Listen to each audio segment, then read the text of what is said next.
Hi, we're getting close to beach reads, and I've got some good candidates in May's top picks. My May's top picks coming up.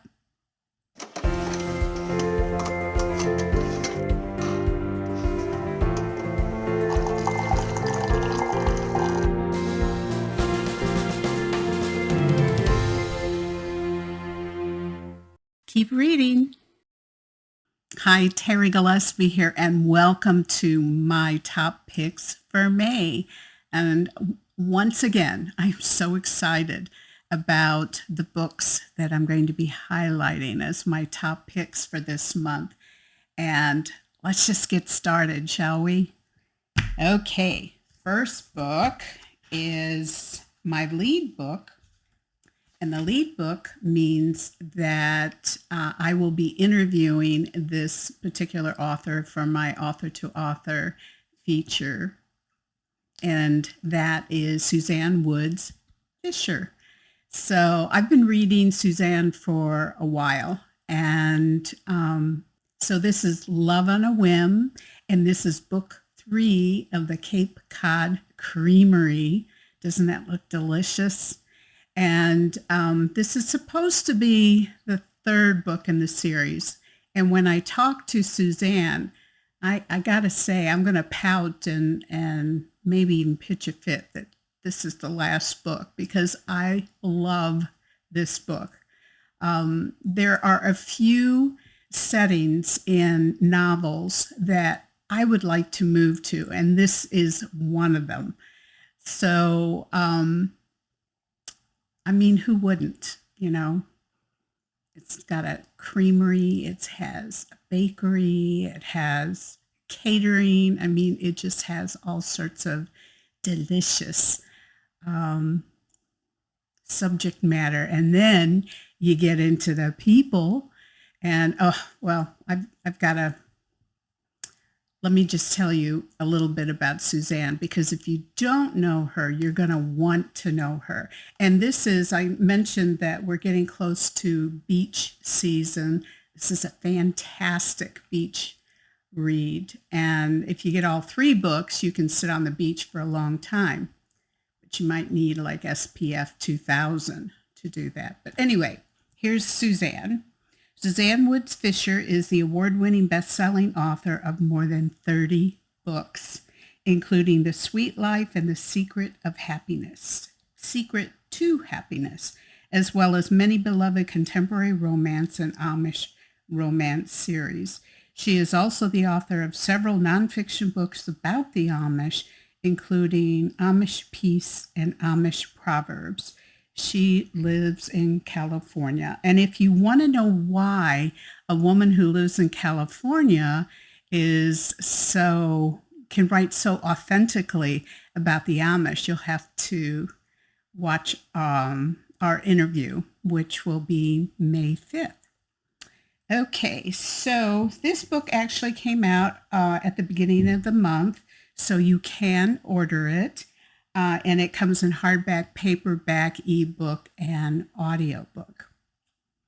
And it is considered contemporary romance. I should say delicious contemporary romance. Okay, so here's the summary.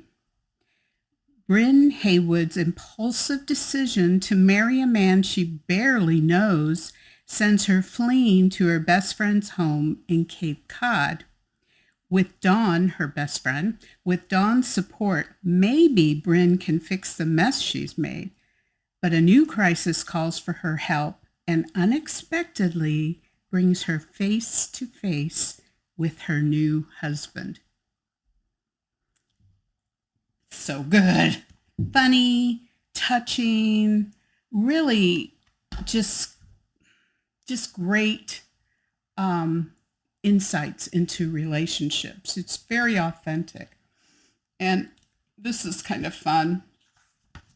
She has a cast of characters, since she does have 3 books in the series. And then she has a glossary of ice cream making terms. And eat ice cream, read books, be happy. I think that's a good motto. All right. Chapter 1, Breakup. An excuse to eat ice cream no matter the weather. Sunday morning, June 26th. Fingers hovering over the phone, Bryn Haywood hesitated before texting her best friend. Was Dawn the right person to go to? Bryn had met Dawn as a freshman in college, and she'd never known her to do anything wrong. Stupid, embarrassing, or rash. All those adjectives could describe the last 24 hours in Bryn's life. Add to the list mortification, humiliation, impulsive. What happened last night was by far the worst thing she'd ever done. So out of character. So shameful. Okay, that's just the first paragraph. Really, really good. All right. Okay, so by the way, down in the description section, I have chapter markers there, so it'll have each one of the books, so that if you want to go back and look over the particular book that you might want to purchase, order. And then also I have the author's website, and if I interview them before, I have their link to the interview. And then I have the publisher's link to order or pre-order. In this case, you can order Suzanne's book. And on the publisher's site, because the publisher's site will usually have all the different outlets. So if there's a particular one that you like, it'll be right there on the publisher's website. Okay, next book. Oh, Patricia. Love Patricia. So Patricia is one of the ones I did interview, and so I'll have her link below in the description section. But this is book 3 of the Annalee Spain mystery series. And Patricia's books are so thoughtful, so intentional, and have so much more than a mystery. And it really talks about social issues, especially since this is historical and it's around the 1920s. So, you can see that the main character is Black and beautiful, and and brilliant, and she is just a beautiful voice talking about the social issues back then. So incredible. Oh, by the way, this is published by Revell. And of course, down in the description section, like I said, I have that link. This is published by Tyndale. And this is actually a perfect one to pre-order because this comes out June 4th. So this is a historical mystery, historical suspense, historical romance, all sorts of different yummy genres all mixed together for us. So if you, now this is her 3rd book, and while it could be a standalone, I really encourage you to try to get the first 2 books, because just the way that she develops her characters are so poignant and so inspirational. So I do encourage you to do that, but it isn't completely necessary, but you should. All right, so let's see. This will be coming out in hardback, paperback, ebook, and audiobook. I think I'd really like to read this again with audio format.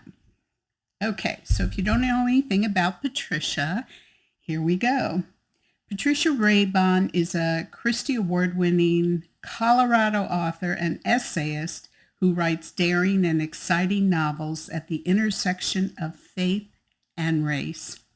Her devotional writing appears in Our Daily Bread, where she's a regular contributor. She also authors the Annalee Spain series, history mystery series featuring a young Black theologian who has her PhD in theology, who solves crimes during Colorado's dangerous 1920s Klan years. Now, that was one of the things that I was not aware of. Somehow I thought that once you migrated north, that at least some of the racism and Klan activities were mitigated, but unfortunately, it's not true. I mean, it's not as bad as the South, but it's maybe more sinister because they have the face of acceptance, but in the background, there's all sorts of nefarious things going on. Let's see here. A former newspaper journalist and journalism faculty member at the University of Colorado at Boulder, Patricia and her husband Dan, a retired educator, have 2 grown daughters. Okay, so here's a little synopsis on the back. Denver's newest detective with a garden's deadly secrets.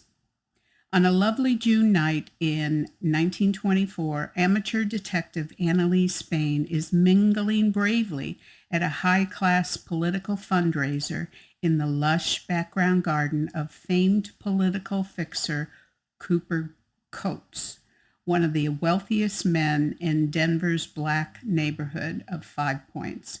When Coates' young daughter discovers a pretty stranger dead in her father's garden shed, Annalee is thrust into the baffling new case just as she's reeling from another recent discovery, a handwritten letter found buried in her own garden that reveals the identity of her mother. Okay, there's more here, but I just want to go ahead and get to the goodies, the reading. Okay, starts with the prologue. This is before the body's discovered. The letter from her mother arrived in a bad way. It was buried in dirt, lying inside a rusted metal box, covered under tangled weeds and dust near her little Denver cabin.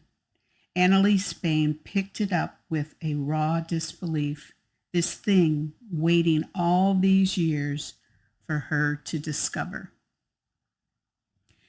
This is one of the wonderful things about series is you can have several different plot lines going on that can be revealed little by little in the books, and is probably one of the reasons why I also think you should get the other books too. So let's, I said hardback, paperback, ebook, and audiobook, right? Right. Of course, right. Tyndale. Next book. Oh my goodness. All right.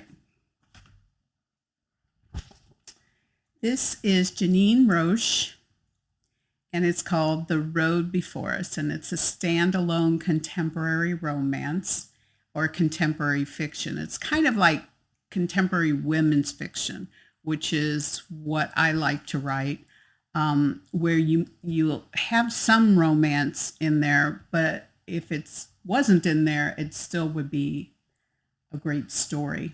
So, all right. So, do you see the Route 66? The Mutter. The Mother Road.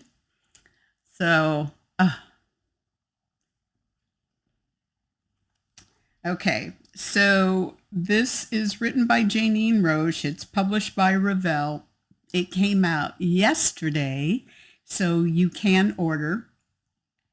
And Comes in hardback, paperback, ebook, and audiobook.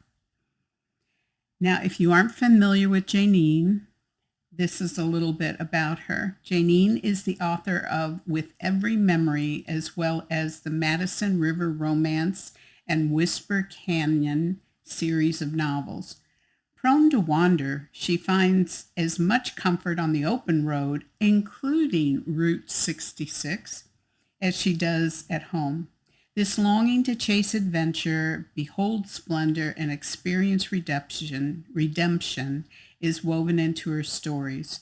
When she isn't traveling or writing novels, she teaches family life education courses, produces the Love Wander Road Journal, and takes too many pictures of her sleeping dogs. Okay, now, if you were born after the 1970s, you may not have heard of Route 66, but Route 66 was a road that started in Chicago, and I think it went all the way to Malibu, California. And they called it America's highway, or America's hometown, or something like that, because as you traveled along this route, there were all sorts of incredible places to stop and enjoy all these wonderful things, and a slice of Americana. And when my husband and I drove it, right after we were married in 1974, part of the new highway, the new superhighway, was up and usable, but there were still parts of it that weren't, so you took the Route 66. And I took it as a young person when I was in, I guess, 8th grade, right before my 8th grade. I started 8th grade, so that would have been in the 60s. And it was 66 all the way. But there were all these incredible places that we stopped, and it was fun because she mentioned some of them in here. And in St. Louis, which is where I'm from and where we always started our trip on 66, she mentions Ted Drew's frozen custard. And I went to school, my husband and I went to school with Ted Drew's kids. So, that was a place that everybody from our school went to hang out. So it was fun to have these different mentions of the different places that we stopped on this trip. And that's just the small, tiny part of this story. So and by the way, Janine actually drove this trip, and it's like over 2,000 miles, almost 2,500 miles. She drove it by herself. I could never do that. That's just amazing. Okay. So, published by Revell, and I said it's hardback, paperback, ebook, and audiobook. Okay, here's the publisher's summary. When her fiancé steals millions in a Ponzi scheme, Jade agrees to help an aged Hollywood starlet and her foster son seek financial restitution by filming a documentary along Route 66. Along the way, Jade just might learn to live free of her past and see what family really is, if she can survive a staggering betrayal. It's so complex, and it's like when you stop at each one of these restaurants or hotels or tourist stops, there's something different that's introduced into your trip.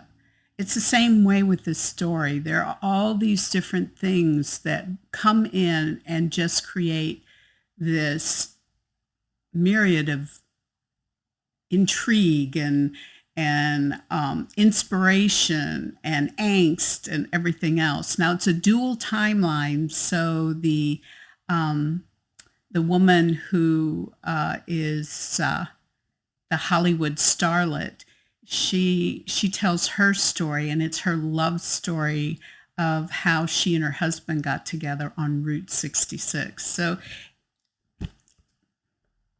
and then Jade has her own story as well. So, so great.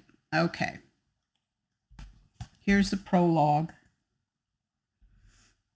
Miles from any high rise, the generations old asphalt crumbles beneath the soles of my borrowed boots, and I wish my story would fall through the hot cracks of Route 66 along with it. Oh, and her writing is just eloquent and beautiful, and this is a keeper. Has so much sentimental value for me. All right. Once again, down in the description section is the information on the author and where you can purchase the book. And highly recommend. That would be another really great beach read, or sit on your patio read, or sit in your comfy chair read. All right, so Secondary Target by Angela Carlisle. Now, this is Angela's debut novel, which is cool, and it is a series, and it is The Secrets of Kincaid. And boy, I'll tell you, she is off to a great start with this first book in the series. So you probably have never heard of Angela, so let me tell you a little bit about her. Angela Carlisle resides in the hills of northern Kentucky and is a member of the American Christian Fiction Writers, yeah, me too, and the Christian Pen. Angela is an editor by day and prefers to spend her free time reading, baking, and drinking ridiculous amounts of hot tea. Her unpublished works have won awards in ACFW's Genesis and First Impressions contest and placed in the Daphne du Maurier contest. Her shorter fiction works, including the prize-winning flash fiction piece Mansion Murderer, have appeared in Splickety and Spark magazines. Okay, now this is published by Bethany House. It's considered romantic suspense. I would say romantic thriller, too. And it comes in hardback, paperback, ebook, and audiobook. Now here is the publisher's summary. After the murder of her mother and brother, Corrina Roberts built a new life. But when their killer resurfaces, she is next on his hit list, and her best hope for survival depends on her ex, Army veteran Bryce Jessup. And as old secrets come to light and the killer closes in, can they keep both their hearts and lives safe? Boy, I'll tell you, you think, okay, that's not going to happen. And then it does happen. It's just one thing after another. So it's one of those that you put down, but then you have to pick up right away because you want to know what's going to happen next. And it's so convoluted that you think you've figured it out, but then it surprises you. So don't you love those? All right, so chapter 1, I'll read the first couple of sentences since they're short. Security alarm shattered the autumn morning's tranquility. The mechanical shrieks pierced Corrina Roberts' consciousness, dissipating any lingering fog of sleep. Not again.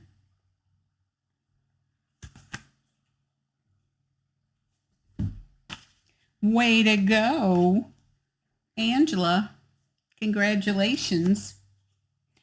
Yeah, and this came out at the beginning of the month, so it's good to order. Okay. Elizabeth Camden. I do like Elizabeth's writing.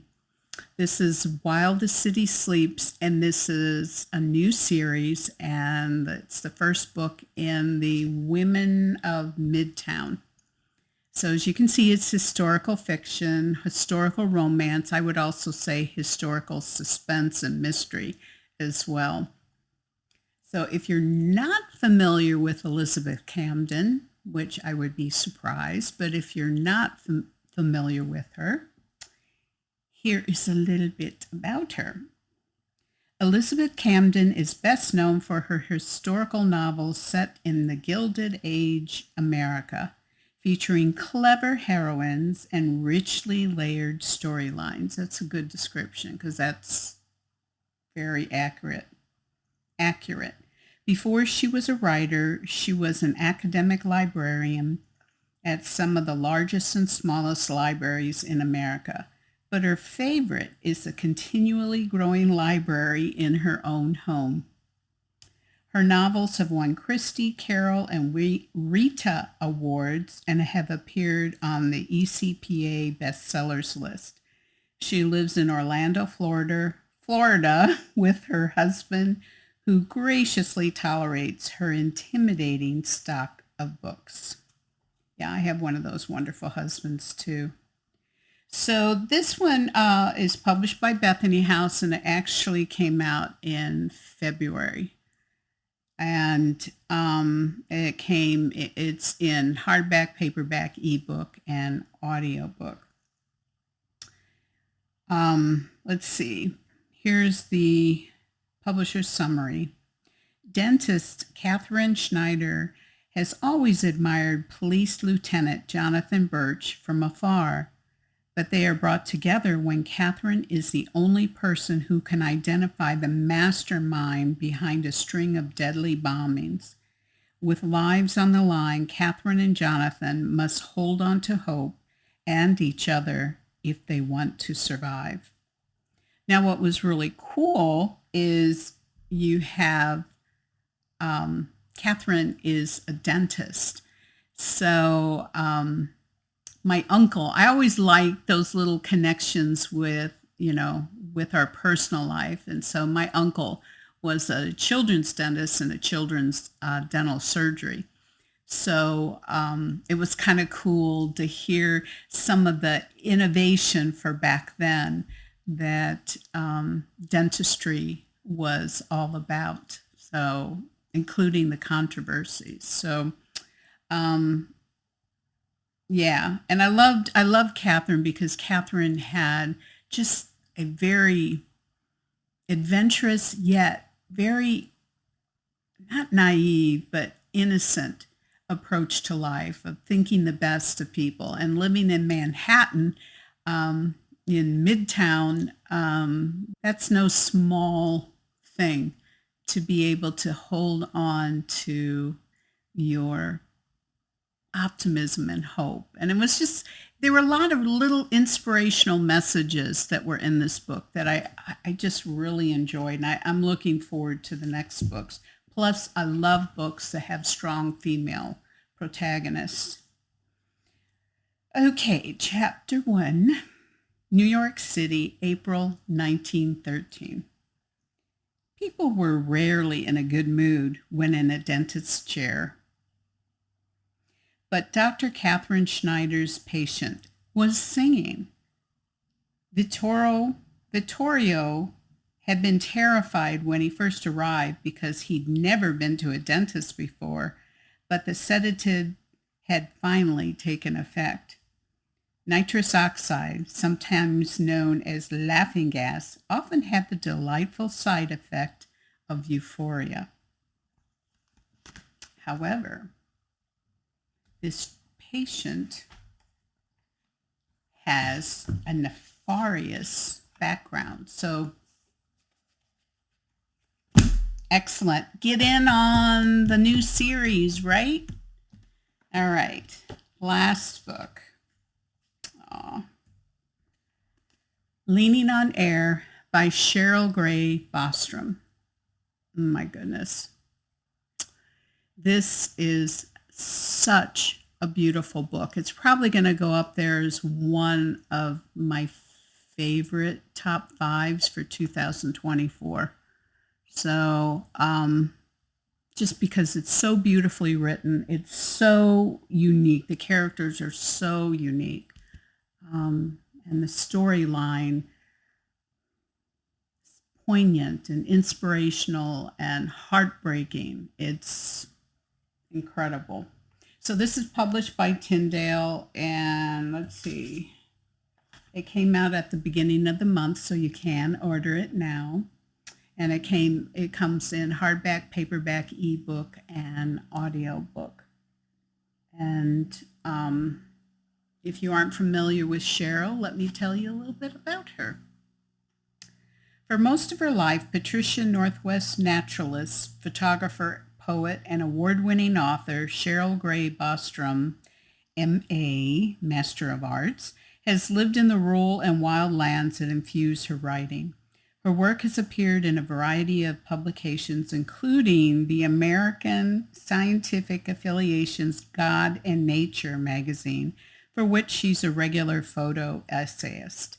Sugarbirds has already garnered recognition that includes a number of key industry awards, with a Carol Award, Christianity Today Fiction Award of Merit, and Christie Award finalist honors among them. So, yeah, the Pacific Northwest is beautiful. And of course, that's one of the many places that we lived. We lived around Kent, which was just southeast of Seattle. Okay, so this is a little bit about Leaning on Air. The last they spoke was as teens. But on a country road 12 years later, a surprise encounter reunites ornithologist Celia Burke with veterinary surgeon Burnaby Hayes. You know, the first time I started reading it, I kept thinking Barnaby, but it's Burnaby. And they plunge into the most unusual romance of her life. After a decade of marriage, Celia and Burnaby have found a unique and beautiful rhythm. Then tragedy strikes while Celia hunts for the nest of a research hawk near the Snake River. Reeling with grief, she's certain Burnaby won't understand her anguish or forgive her choice that initiated it. Celia flees to kindness at a remote farm in the Washington Palouse region, where a wild prairie and an alluring neighbor convince her to begin anew. But when unexpected accidents, cryptic sketches, and a mute little boy make her doubt her decision, only a red-tailed hawk and the endangered lives of those she loves can compel her to examine her past. A soaring tale of wonder, loss, and restoration. It's a beautiful synopsis, but it doesn't even do it justice. It's just so incredible. Okay. All right. Oh, I love it when they have little maps too. I think she mentions Puyallup and some of the other towns that we were familiar with when we lived out there. Okay, and multiple point of views. And one of the things that it doesn't say in the synopsis is that Burnaby is on the autism spectrum and how that affects their relationship. So it's fascinating. Okay, chapter 1, and this is in Celia's point of view. Scrape. Northwest Washington State, 1997. Above the pond, a cloud of gnats shimmered in the June morning as a Canadian goose rousted her brood through the reeds of yellow iris, toward a floating gander. On the opposite shore, Celia Burke leaned against a fat adler tree and watched the goose family cross the pond like a giant centipede.